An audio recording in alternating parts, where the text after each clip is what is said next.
વાર્તાનું નામ ફૂલું પાંજરું. એક વખતની વાત છે. એક મોટું જંગલ હતું. જંગલમાં એક હોલો અને એક હોલી રહેતી હતી. હોલો દરરોજ રાજાના ઘરે ચણવા જાય.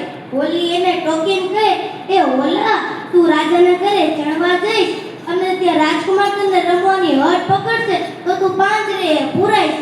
તો હોલો કહે કે એ રાજકુમાર તો હજી નાનો છે, તે મને પકડવા આવશે તો હું ઉડી જઈશ. દરરોજની જેમ હોલો રાજકુમારના ઘરે ચણવા ગયો. ત્યાં તો હાચુકા રાજકુમારને થયું કે મારે તો હોલા સાથે રમવું જ છે, મારે તો હોલા સાથે રમવું જ છે. અને રાજકુમારની આ જીત જોઈને રાજકુમારના સૈનિકોએ હોલાને પાંજરે પૂર્યો. પછી તો રાજકુમાર હોલા સાથે ઘણો રમ્યો. રમતા રમતા બપોર થઈ ગઈ તો રાજકુમાર તેના મહેલમાં વહી ગયો. ત્યાં તો બપોર થઈ ગઈ હતી અને હોલો હજી ઘરે નતો આવ્યો. તો હોલીને થયું, ચાલે હું હોલાને બોલાવવા જાઉં. હોલી બોલાવવા ગઈ. ત્યાં જઈને તેને જોયું કે હોલો તો પાંજરે પુરાણો છે. ત્યાં જઈને હોલાને કહે, હોલા રે હોલા, સોનપતિ બોલા, હું તને વાતી કેટલું પોકારતી. રાજાનો કુંવર લાટકો, ફૂલીના તાવ પાટકો, જીદ કરશે જબરી, કેદ પડશે ખપરી. તો હોલો કહે, હોલી રે હોલી, ચિંતા કરમાં બોલી, તું ઘરે જાને છોકરા સંભાળને. હોલા તો કીધું તો હોલી ઉડી જ ગઈ. બીજી વાર રાજકુમાર તેને રમાડવા આવ્યો અને તેને રમાડ્યો, પણ રાજકુમાર કે ભૂલ થઈ ગઈ.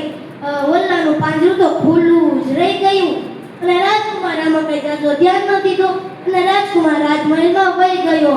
અને હવે તો સાંજ પડી ગઈ. હોલો હજી ઘરે ના આવ્યો. હોલીને તો ચિંતા થવા માંડી કે હોલો હજી કેમ ઘરે નહીં આવ્યો હોય. ચાલને હું તેને બોલાવવા જાઉં. ત્યાં જઈને જોયું કે હોલો તો પાંજરે પુરાણો છે. ત્યાં જઈને હોલાને કહે, હોલા રે હોલા, સોનપતિ બોલા, હું તને વાતી કેટલું પોકારતી. રાજાનો કુંવર લાટકો, ફૂલીના તાવ પાટકો, જીદ કરશે જબરી, કેદ પડશે ખપરી. તો હોલો કહે, હોલી રે હોલી, ચિંતા કરમાં બોલી, તું ઘરે જાને છોકરા સંભાળને. હોલે તો કીધું તો હોલી ઉડી ગઈ. પછી રાજકુમાર રમાડવા આવ્યો. ત્યાં તો તેને જોયું કે હોલાનું પાંજરું તો ખુલ્લું રહી ગયું છે. પાકું હોલો ઉડી ગયો હશે. ત્યાં જઈને જોયું કે હોલો તો પાંજરામાં જ બેઠો હતો.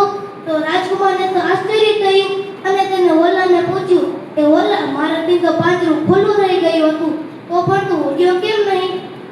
તો હોલો કહે, રાજકુમાર, તમારે મારી સાથે રમવું હતું ને એટલે હું પાંજરે પુરાણો. પણ રાજકુમાર, હવે તો મને ઘરે જવા દો.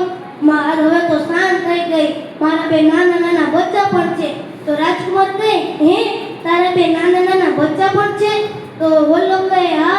તો રાજકુમાર કહે કે તું તારા બે બચ્ચાને દરરોજ મારી સાથે રમવા મોકલીશ તો તને ખાવાનું ખવડાવીશ. તો હોલાએ તો હા પાડી દીધી અને હોલાના બે બચ્ચા દરરોજ રાજકુમાર સાથે રમવા આવે અને રાજકુમાર તેને ખવડાવે પીવડાવે ને રાજ કરાવે. તો જોયું ને બાળ મિત્રો, આ વાર્તા ઉપરથી આપણને બોધ મળે છે કે આપણે રાજકુમાર જેવું દયાળુ થવું જોઈએ. નમસ્તે.